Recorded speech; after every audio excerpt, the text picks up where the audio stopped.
Ailənin aldığı pulu vurarıq qələmin sayına. 280. Ay sağ ol, 280 Lalənin puludur. Lalə 2 manat 80 qəpik, yəni düzdürmü? Aha. Var. İndi Samir nə qədər pul xərcləyib, onu da tapaq. 90 qəpiyə 3 dənə dəftər alıb. Neynirik burada Uğur?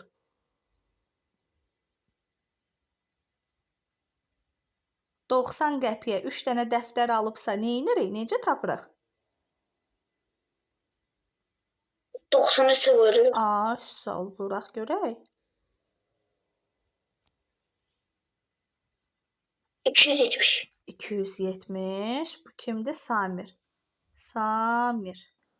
Samirdə də yəni 2 manat 70 qəpik.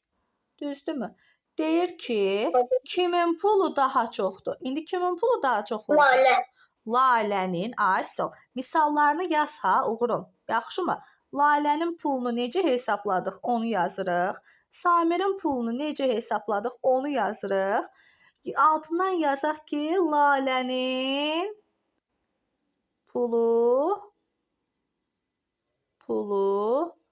daha çoxdur. Çünki şərtdən biz artıq bildik ki, Lalənin pulu daha çoxdur və nə qədər soruşursa, nə qədərini tapmaq üçün nə edərik, Uğur? Nə qədərini tapmaq üçün nə edərik? Böyükdən kiçiyi tapmaq, çıxmaq lazım deyil.